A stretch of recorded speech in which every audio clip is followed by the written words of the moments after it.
शिवाजी सम्राट पूज्य श्री श्री मुनि जी महाराज साहब, उत्तर भारतीय प्रवर्तनी श्रमणी सूर्या डॉक्टर मुरारी श्री सरिता जी महाराज साहब, सरल आत्मा सरल मना सदगुरु वर्या श्री रवि कुमार जी महाराज साहब, श्रमणी गौरा प्रज्ञा चौधरी, प्रवचन प्रभाविका डॉक्टर मुरारी श्री शिवाजी महाराज साहब की पावन पवित्र चरण कमलों में कोटि कोटि वंदन नमन। आज की प्रातःकालीन प्रवचन सभा में आप सबका हार्दिक स्वागत है, हार्दिक अभिनंदन है। गुरु कृपा से आपके समक्ष नव तत्वों की चर्चा चल रही है। वो तत्व क्या है, कितने हैं, वो सब आपने जान लिया। तीसरा पुण्य तत्व, पुण्य प्रभु ने 9 बताए, जिसके अंदर आपने अन्न पुण्य और पान पुण्य को श्रवण किया। आज आपके समक्ष आ रहा है तीसरा लयन पुण्य। तो लयन पुण्य किसे कहते हैं, ये क्या होता है, इस लयन पुण्य को हम कैसे कर सकते हैं, ये कुछ चर्चाएं आज आपके सामने होगी। भगवान महावीर फरमाते हैं, लयन पुण्य कर भाग जगाने, कहते हैं महावीर पाएगा तो भव जल तीर। लयन पुण्य कर भाग जगाने, कहते हैं महावीर पाएगा तो भव जल तीर। श्रेष्ठ कार्य निस्तार दान से टूटे दुख जंजीर, पाएगा तो भव जल तीर, पाएगा तो भव जल तीर। लयन पुण्य, लयन जो शब्द है, आज के जमाने के अंदर यह शब्द लुप्त सा हो गया है। यह शब्द प्राचीन शब्द है, इसका प्रचलन आज के समय में बहुत कम होता है। इसलिए ये पुण्य, लयन पुण्य सुनना कुछ अपरिचित सा लगता है। लयन जो शब्द है वो लय से बना है। लय आपने बहुत बार सुना और बहुत बार देखा। लय का अर्थ होता है रहने का स्थान। जहाँ पर कोई रहता है उस स्थान को लय कहते हैं, उस स्थान को स्थान कहते हैं, केंद्र कहते हैं, उस स्थान को आश्रय कहते हैं। जैसे कि जिस स्थान पे विद्या ग्रहण की जाती है उस स्थान को क्या कहते हैं, विद्यालय कहते हैं। जहाँ पर चिकित्सा की जाती है उसको क्या कहते हैं, चिकित्सालय कहते हैं। जहाँ पर अनाथ रहते हैं उस स्थान को क्या कहते हैं, अनाथालय कहते हैं।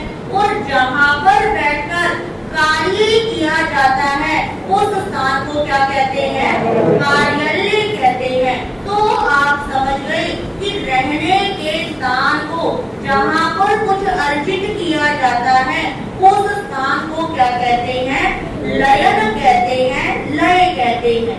और जो रहने का स्थान है, ये 4 गति के चारों ही जीवों को क्या चाहिए होता है, चाहिए होता है। स्थान के बिना कोई भी व्यक्ति, किसी भी गति का जीव रह ही नहीं सकता। जो सांप होते हैं, अजगर होते हैं, वो कहाँ पर रहते हैं, बिलों में रहते हैं। जो पक्षी होते हैं वो अपना क्या बनाते हैं, घोंसला बनाते हैं।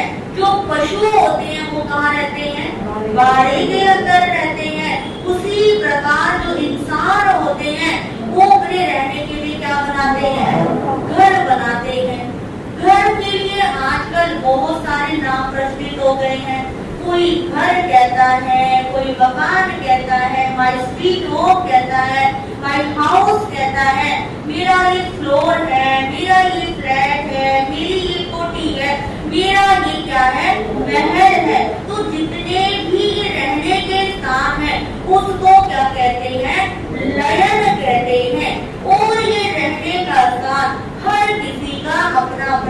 होता है।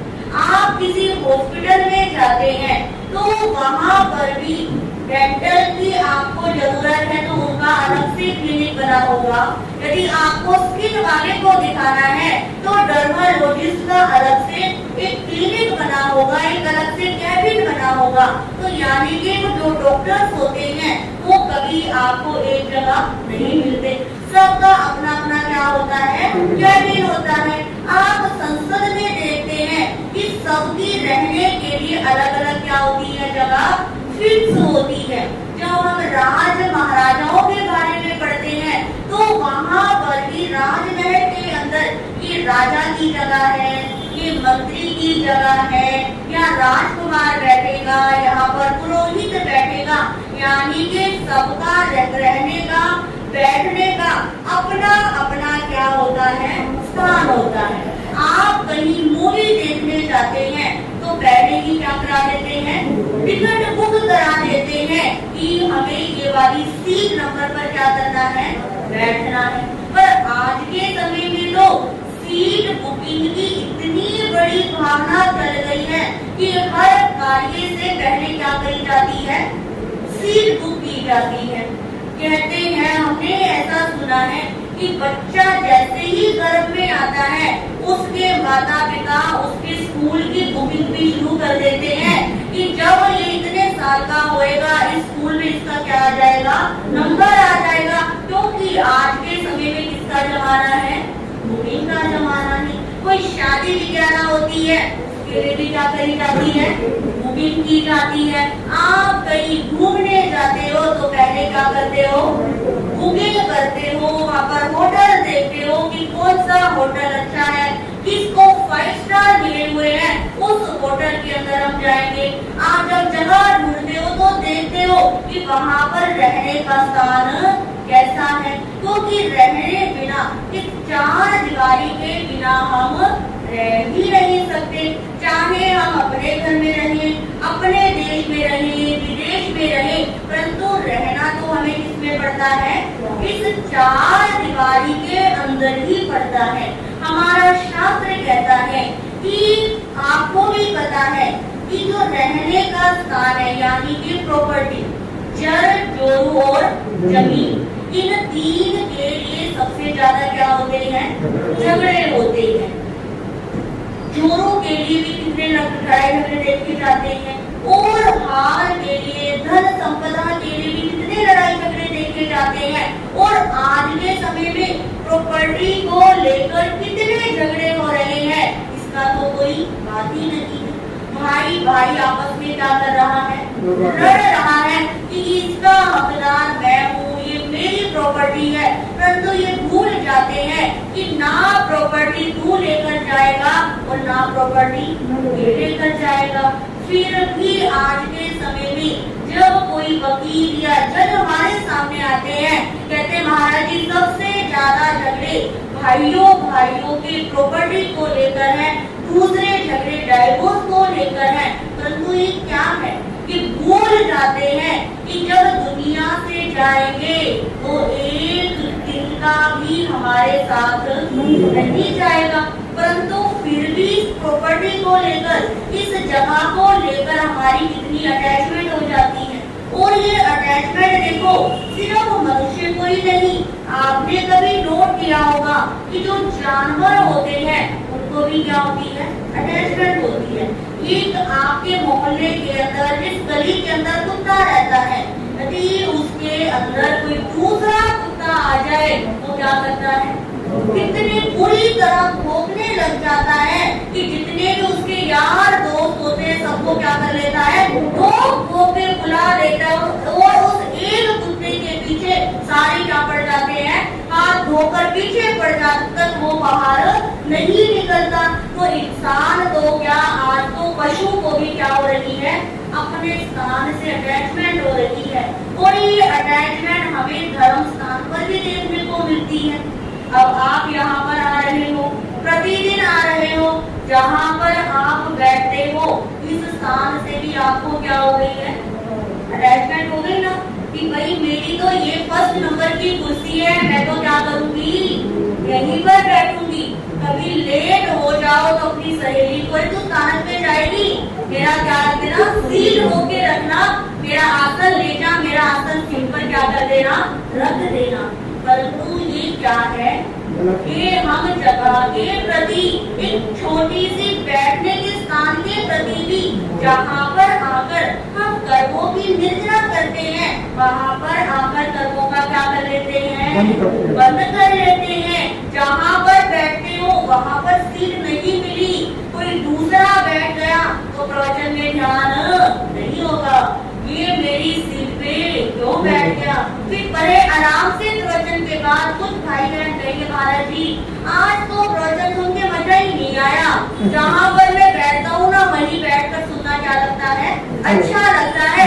कल से मैं और जल्दी आऊंगी और क्या करूँगी, अपनी सीट पर बैठकर सुनूंगी। परंतु हमारा धर्म क्या कहता है कि एक प्राणी इस स्थान से तू ज्यादा अटैचमेंट मत रख। आप देखो हम साधु साध्वी जगह जगह हमारा क्या होता रहता है, विचलन होता रहता है, बदलाव होता रहता है। कुछ लोग पूछते हैं महाराज जी जब चमासा उठ जाता है क्या आपको याद नहीं आती इस स्थान की, क्या आपको अपने कमरे की याद नहीं आती, जहाँ पर आप बैठते हो वहाँ भी याद नहीं आती। और आप देखिए भगवान की कृपा ऐसी होती है कि जैसे ही दिवाली आती है, दिवाली के बाद एक मन में हो जाता है कि अब तो चमासा उठने वाला है, अब तो हम यहाँ से क्या करेंगे, ध्यान करेंगे।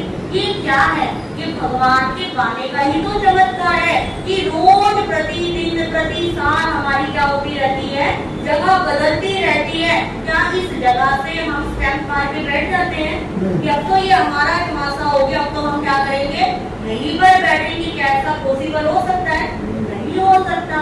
ये इसलिए नहीं हो सकता क्योंकि ये स्थान किसी का ना था, ना है और ना रहेगा। इसके लिए ही तो प्रभु ने क्या बताया कि ये मानव क्यों लड़ता है, क्यों फिरता है, क्यों कर्मों का बंधन करता है। तू स्थान पर कर्म बंधन के स्थान पर तू कर्म की निर्जरा भी कर सकता है। जहाँ तू स्थान के लिए पाप करता है वहाँ स्थान के लिए तू पुण्य भी कर सकता है। वो पुण्य कैसे होता है?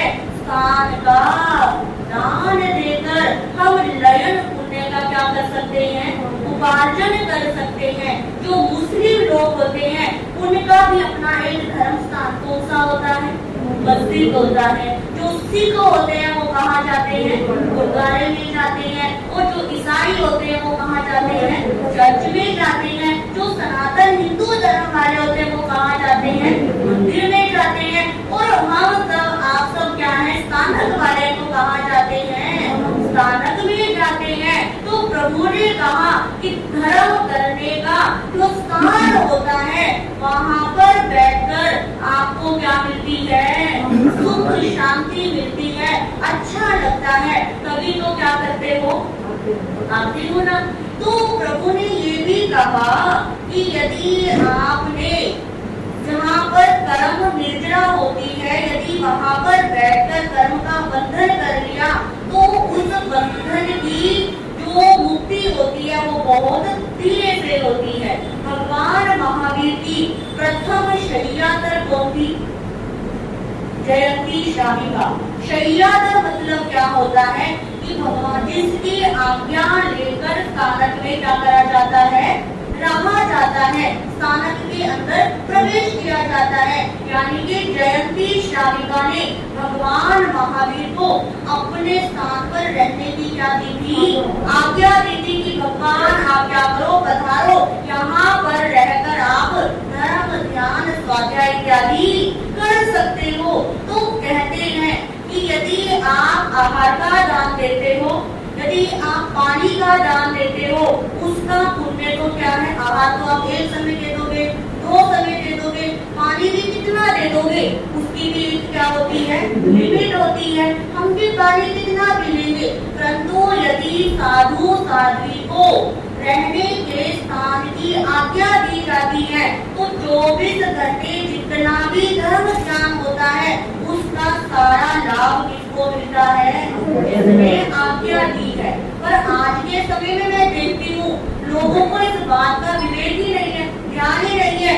आगे सेवा को करने के लिए महाराज टाइम तू क्या कर देना, आज्ञा दे देना।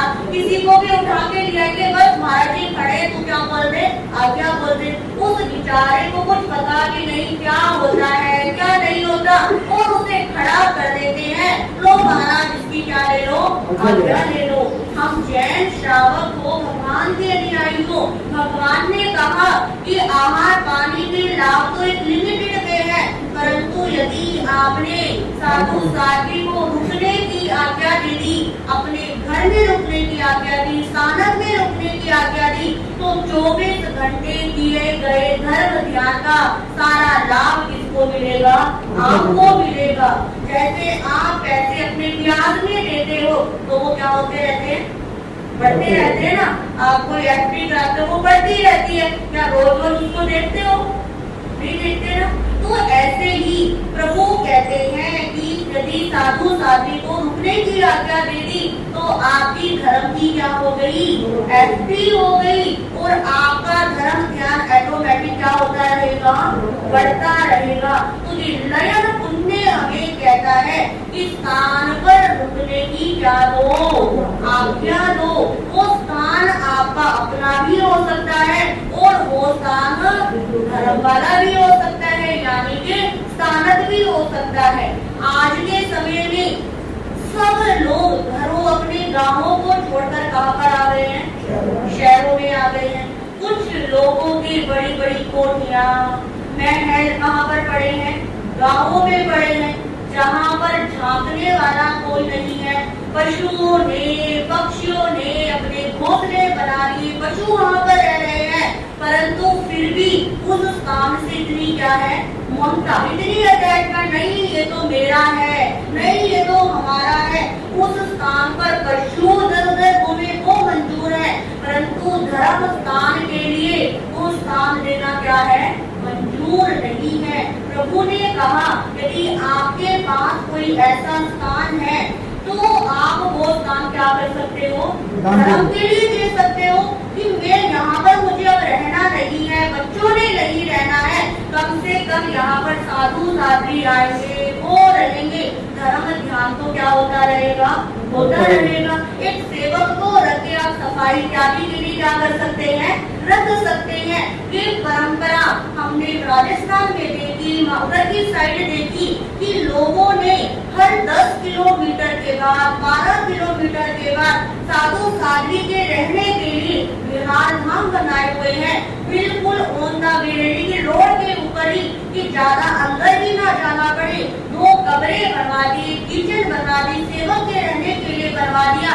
कि साधु साध्वी आए, विचरते हुए विहार करते हुए यहाँ पर रहे, धर्म ध्यान करे, उनके ध्यान में भी साधा पहुंचेगी।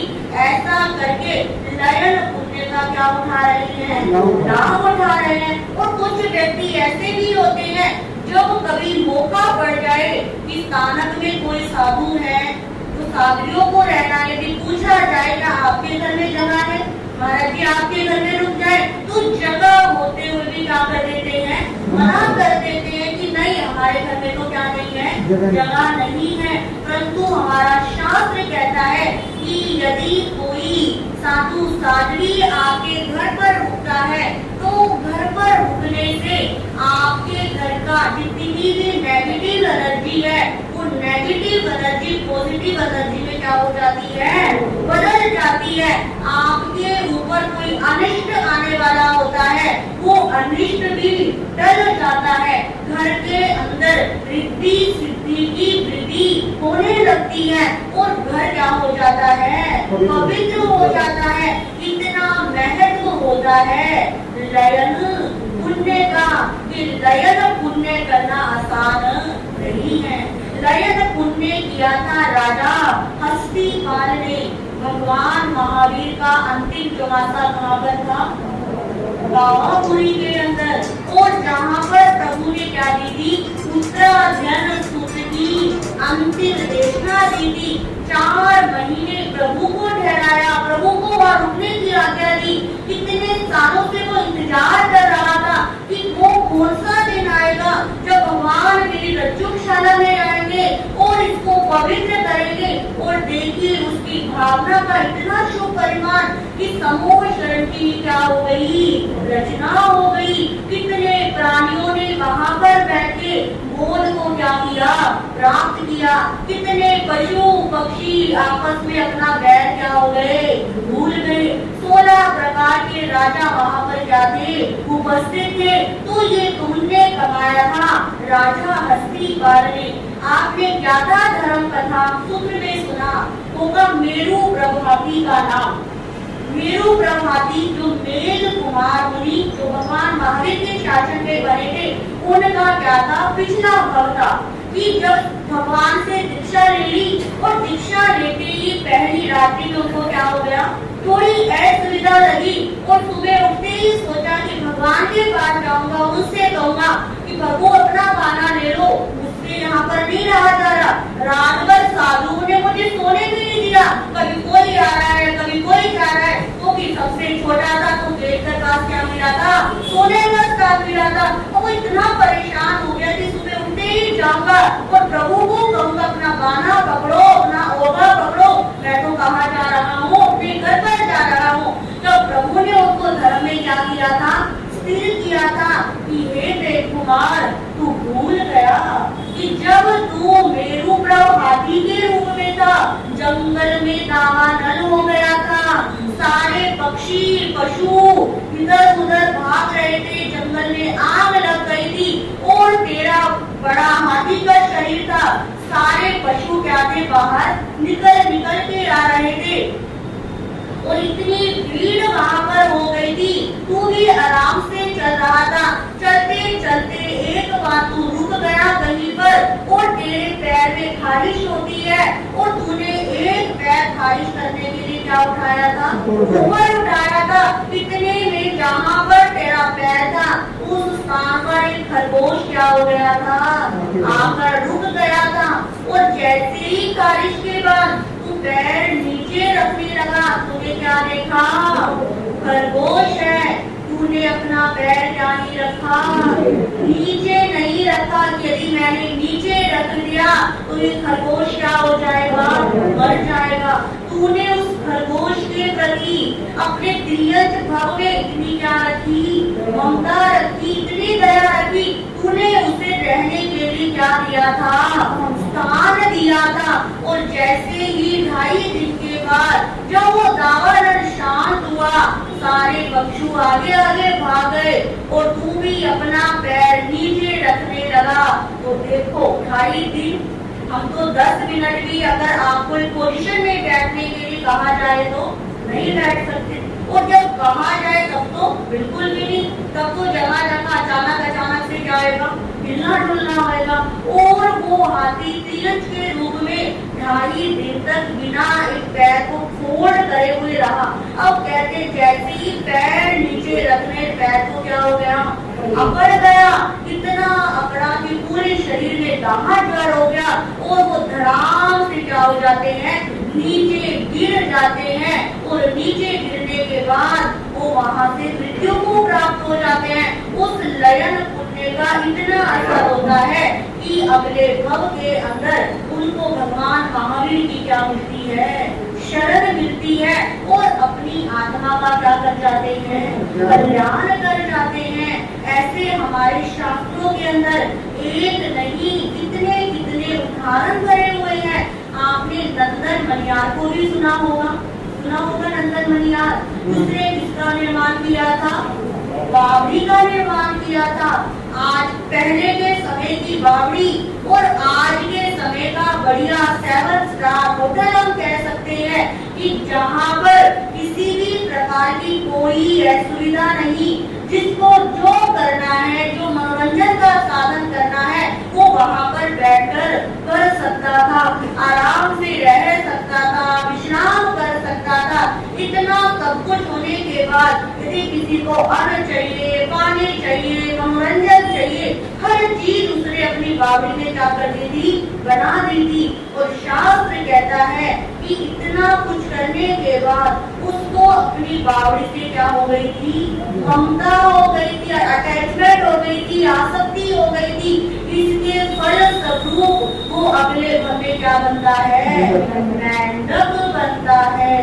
तो कितने हम शास्त्रों को पढ़ते हैं, कितनी सामने हकीकत आती है कि तू अटैचमेंट करके वो तेरी मनुष्य से कहाँ पर गया? त्रियंजलि में गया और एक जगह वो मेरु प्रभाती स्थान का दान देकर भगवान की क्या मिली? शरण मिली। वो जयंती शालिका जिसने प्रभु को क्या दिया? रहने के लिए स्थान दिया। प्रभु कहते हैं इस दुनिया के अंदर स्थान की कोई कमी नहीं है। बस कमी है तो किसकी? हमारे मन की कमी है, हमारे दिल की कमी है, हमारी भावना में कमी है। नहीं, बस मेरे पास ही होना चाहिए। एक प्रॉपर्टी से संतुष्टि नहीं होती, दूसरी प्रॉपर्टी, तीसरी प्रॉपर्टी। बस इंसान सोचता है प्रॉपर्टी में मैं क्या कर दूं?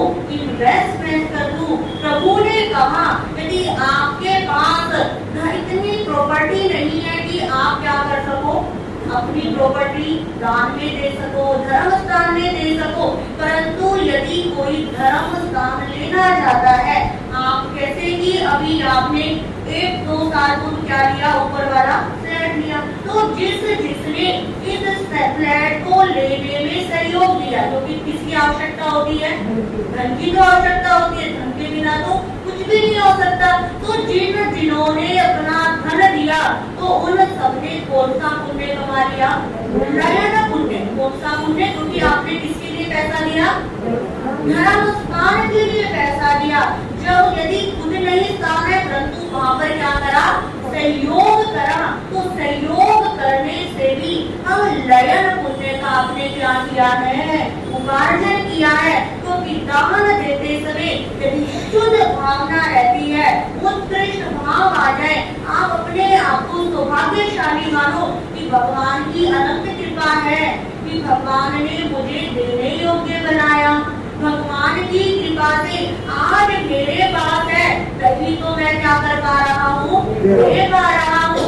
आज मेरे पास है तभी तो मेरे हाथ कहते हैं ऐसे हैं। इस संसार में कितने व्यक्ति ऐसे हैं जो ऐसे करते रहते हैं, और भगवान ने क्या बनाया? आपको देने वाला बनाया। तो ऐसे वाला अच्छा या ऐसे वाला अच्छा? ऐसे वाला अच्छा। तो इस पुण्य की क्या करनी है? सराहना करनी है। जो देते हैं उनका भी पुण्य क्या करना है? उनकी भी अनुमोदना करनी है। कुछ व्यक्ति ऐसे होते हैं ना तो खुद देते हैं ना दूसरों को देने देते हैं। वो वही पता लग जाए कि ये दान कर रहा है, इसने ये बात समाज में रखी है, वही पर उसकी टांग खींचने पागल है क्या रखा है दान देने में? अरे क्यों दे रहा है? अरे मैं बताऊंगा तुझे कहाँ पर क्या करना है? दान देना है। अरे बहुत दान दे दिया, दान देने से कुछ नहीं होता। तो ऐसे व्यक्ति भी दान देकर मना करके वहीं पर पुण्य की जगह क्या कर लेते हैं? पाप कर लेते हैं। कुछ व्यक्ति दान करते हैं दिखाने के लिए कि सबको पता होना चाहिए कि मैंने क्या किया है? दान दिया है। परंतु कहते हैं दान तो ऐसे देना चाहिए कि आपने एक हाथ से दिया है तो दूसरे को भी ना लगे। पहले के समय में जो पहले के स्थानक होते थे, आपने भी देखा होगा कि पूरी दीवारें हर जगह नाम से क्या भरे होते थे। आप कई स्थानक में जाते हैं, सीढ़ियां चढ़ते हैं, हर सीढ़ियों पर क्या लिखा होता है? नाम। पंखा दान देंगे, पंखों में भी क्या लिखा होगा? नाम। और टेबल भी उस पर भी सेपरेट कमरा दिया, बड़ा सा पत्थर होना चाहिए। तो उसको देखकर ऐसा लगता है, जब पंखे पर नाम लिखा देखती हूँ तो मन बड़ी हंसी भी आती है कि बेचारे ने क्या दिया? एक पंखा दिया, उस पर क्या लिखवाया? नाम। और वो नाम दिन रात क्या करता रहता है? घूमता रहता है। उस दान देने का कोई फायदा हुआ? नहीं फायदा हुआ। तो यानी कि बेचारे ने चलता हुआ दिखाई भी नहीं देगा, परंतु वहाँ पर उस पंखे पर नाम लिखवा के और अपने कर्मों का क्या कर लिया? बंद कर। सीढ़ियों पर नाम लिखवाया, हर कोई उसके ऊपर पैर रख कर क्या हो रहा है? जा रहा है। तो देखो क्या हो रहा है? पुण्य हो रहा है या पाप हो रहा है? कि भाई सबको क्या होना चाहिए? दिखना चाहिए। तो प्रभु ने कहा यदि आप ऐसी भावना से, ऐसे लक्ष्य से दान दे रहे हो तो उस दान देने का, उस पुण्य करने का कोई फायदा नहीं है। पुण्य करने से तो तीर्थंकर गोत्र का भी उपार्जन हुआ है, संगीत की भी क्या हुई है, प्राप्ति हुई है। एक छोटा सा शुद्ध भाव से कुछ भी आपने कर दिया, वही आपके कर्मों की निर्जरा के क्या बन गए, हेतु बन गए। 9 तत्वों को सुनाने के पीछे यही तात्पर्य था कि हम करते तो सब कुछ है। आप अन्न का भी क्या करते हो, दान करते हो, पान पुण्य भी करते हो। तो आज आपने सुना कि आपने कौन सा पुण्य किया, लयन पुण्य किया। तो इस लयन पुण्य में भी सबने अपना अपना क्या दिया है, सहयोग दिया हुआ है। तो जीवन के अंदर हम सब कुछ करते हैं, परंतु हमारे भीतर जागरूकता नहीं होती, हमारे पास समझ ही नहीं होती कि मैं क्यों कर रहा हूँ, किस लिए कर रहा हूँ। मुझे इस पुण्य की क्या करनी है, सराहना करनी है, खुद भी इस पुण्य को करना है और दूसरों से भी क्या करना है, इस पुण्य को करवाना है। ये पुण्य कोई साधारण पुण्य नहीं है, हर कोई इस पुण्य को नहीं कर सकता। क्या देव गति के देव कर सकते हैं? नहीं। नरक गति के प्राणी नहीं कर सकते, तिरछ गति के प्राणी नहीं कर सकते। ये सब कुछ कौन कर सकते हैं? मनुष्य गति कर सकते। अपने आप को सौभाग्यशाली बनाओ कि भगवान ने हमें इतना क्या बनाया है, योग्य बनाया है कि आज हम क्या कर रहे हैं, पुण्य कर रहे हैं। यदि अवसर आने के बाद भी अवसर से चूक गए तो पुण्य के स्थान पर क्या हो जाएगा, पाप हो जाएगा। और पाप का बंधन एक बार बंध गया तो उसके भुगतान के लिए पता नहीं कितने जन्म लेने पड़ जाएंगे, किस गति में जाना पड़ जाएगा। अपने आप को अपने आप से क्या करना है, परिचय करना है, चिंतन करना है, बात करनी है कि अब मुझे और संसार में नहीं भटकना। जो भगवान ने दिया है, देव गुरु धर्म की कृपा से मिला है, उसके लिए थैंक्सफुल रहना है, धन्यवाद देना है। कभी हमारे कर्मों की क्या होगी, निर्जरा होगी। तो कर्म निर्जरा के लिए आप प्रतिदिन श्रवण कर रहे हैं तत्वों को। ये तत्व हमारे जीवन को बहुत सुंदर एक प्रेरणा देते हैं, हमारे जीवन को एक सुंदर मोड़ देते हैं। और मोड़ उसी के जीवन को आएगा जो शुद्ध भाव के साथ सुनेगा, मन वचन और काया तीनों के योग से सुनेगा। वो व्यक्ति एक ना एक दिन अपनी आत्मा का कल्याण जरूर कर पाएगा। तो सभी मिलकर गुनगुनाएंगे, करते आए ऐसा कभी ना कभी, करते आएगा ऐसा कभी ना कभी, सीधी पाएंगे हम भी कभी ना कभी, सीधी पाएंगे हम भी कभी ना कभी। ऐसा विश्वास दिल में जमाते चलो, ऐसा विश्वास दिल में जमाते चलो, सर्व कर्मों के बंधन हटाते चलो, सर्व कर्मों के बंधन हटाते चलो। कल शनिवार है, कल की मेरा प्रवचन का विषय रहेगा कि हमें माला कैसे करनी चाहिए, माला का क्या स्वरूप होता है, किस प्रकार माला को रखा जाता है, कैसे संभाला जाता है, कौन सी माला कैसे करनी चाहिए। तो ये सब बातें कल आपको बताने का प्रयास करूंगी। क्योंकि बहुत बार आंखों से देखते हैं कि लोग माला तो करते हैं पर माला को एक आदर की वस्तु नहीं समझते, बस करनी है, रख दी, फेर दी और रख दी, सिर्फ इतना ही क्या रहता है, लक्ष्य रहता है। माला हमारे जीवन की एक अमूल्य निधि है। इस माला से हम कैसे पॉजिटिव एनर्जी ले सकते हैं, ये आप आओगे कल आपको सुनने का पता लगेगा। क्योंकि सोमवार से शुक्रवार तक हमारे तत्वों की चर्चा, शनिवार को हमारे केंद्र की बेसिक नॉलेज और संडे को आपके समझ उस धर्म स्तोत्र के पाठ की क्या चल रही है, श्रृंखला चल रही है। सावन के 4 रविवार, जिसके अंदर 3 रविवार हो गए हैं। अब की बात कौन सा है? चौथा रविवार है। चौथा चारी कौन रविवार है? 4 भाई। आंटी बताओ की बताए। तो ये की बार क्या है हमारा 4th यानी कि चौथे रविवार को जाता है। तो और ये देखो संयोग चौथा रविवार और 4 ही परिवारों ने क्या दिया? कोई भी ऐसा नहीं कि कोई प्लानिंग से करा गया। पिछले बार 3 रविवार था तो 3 भाई बहनों ने क्या दिया? नाम दिया। तो इस बार आप सबके लिए जो अब तक नहीं आ पाए, जिन्होंने एक बार भी इस पाठ का लाभ नहीं लिया, यहाँ तक नहीं पहुँच पाए, जिन्होंने एक बार भी श्रवण नहीं किया, उन सबको प्रेरणा देनी है।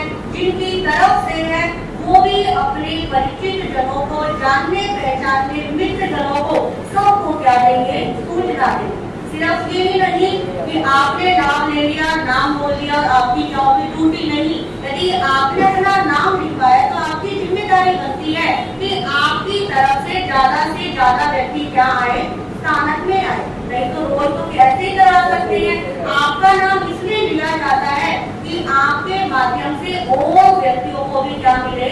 लाभ मिले। तो उन चारों परिवारों के नाम अभी हमारे मंत्री जी आपको बता देंगे, तो आप आए और सुनेंगे। आज के 2 प्रश्न रहेंगे। आज के 2 प्रश्न। पहला प्रश्न हमारे भाइयों की तरफ कि भगवान महावीर की प्रथम शय्यादल कौन थी? भाइयों की तरफ है। भगवान महावीर की प्रथम शय्यादल कौन थी? वही हाँ जी पीछे जयंती शर्मा। बहुत बढ़िया है। आओ जी आगे आ जाओ। दूसरा प्रश्न हमारी बहनों की तरफ से है, गुनी और अवगुणी की क्या पहचान है? गुनी और अवगुणी की क्या पहचान है? सबने इतने अच्छे से सुना और सब सोच रहे हैं। मुझे तो लगा कि बहुत सही। हाँ जी दूसरे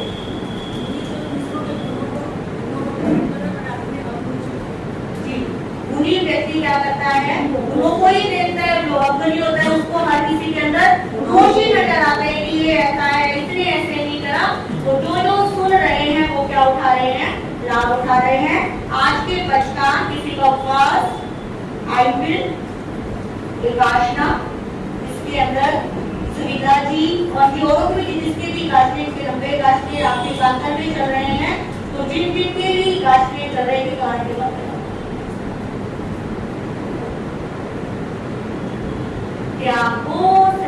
तपस्या करने वालों को,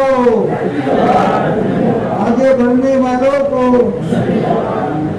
आज के सामूहिक पश्चात के अंदर सोयाबीन का ध्यान रहेगा, जिसे आज की भाषा में न्यूट्री कहते हैं। सोयाबीन और स्वीट कॉर्न, जैसे उबली हुई छल्ली मक्की बाकी अलग अलग इंग्लिश और नेम हिंदी में दोनों बता दिए। सोयाबीन और स्वीट कॉर्न दोनों का ध्यान रहेगा। और माला के रूप में श्री ऋषभ देवाय हमें की माला करेंगे। से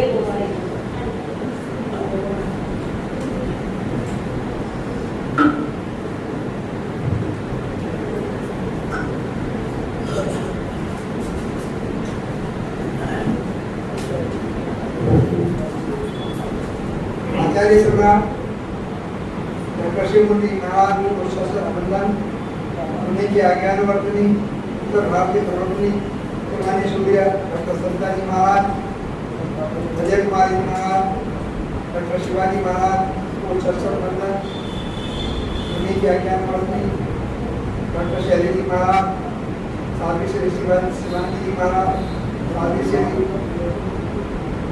जी महाराज, साध्वी श्री सुशीला जी महाराज, मान्य चार की कमरों में अहिंसा व्यास संघ की ओर से सुंदर कर सुस्वागत करते हैं तथा आपके हाथ विहार एवं भगवान शरीर की शुभ मंगल कामना करते हैं।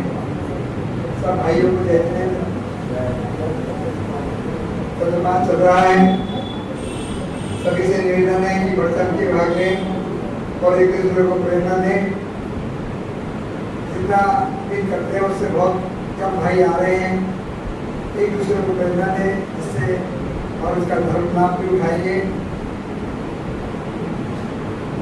आप सभी महाराज श्री के प्रवचनों का लाभ ले रहे हैं, प्रवचन सुने और उनकी आत्मा का कल्याण करें। कल शनिवार को प्रातः 6 बजे से शाम के 6 बजे तक जाप होगा। इनकी तरफ से ध्यान रखें और सब भाई जाप में कुछ न कुछ सहयोग दें, चाहे माला करें चाहे समय करें, अच्छा लगेगा।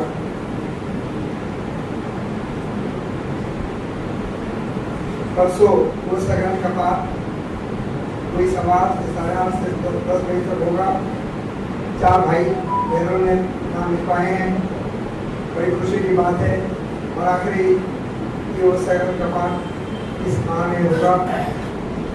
सभी भाई लाभ ले, एक दूसरे को प्रेरणा दे और ज़्यादा से जाए। कोई परिवार में करवाया है, पूरे परिवार के साथ में कम से कम 10 दोस्तों के साथ में लेके आए। जाप के बाद भोजन प्रसादी की व्यवस्था है, उनको करने में सेवा का मौका देंगे। हमारे मंत्री जी अमित जी जो हैं सोसाइटी के प्रधान भी हैं और यहाँ के मंत्री भी हैं, उनके ऊपर जिम्मेदारी बहुत बढ़ गई है। तो कभी कभी टाइम भी उनको कम मिलता है, लेकिन फिर भी वो बहुत समय के हिसाब से अपना साथ देते रहते हैं।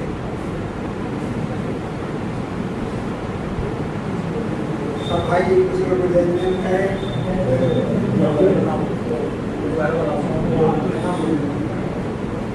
सबको जय जगन्नाथ जी। जैसे कि प्रधान जी ने बताया, सुबह के जाप कब लाभ नीरज जी सविता जी की तरफ से है, जिनकी तपस्या भी चल रही है, उनके समाज की ओर से बहुत बहुत धन्यवाद भी किया जाता है।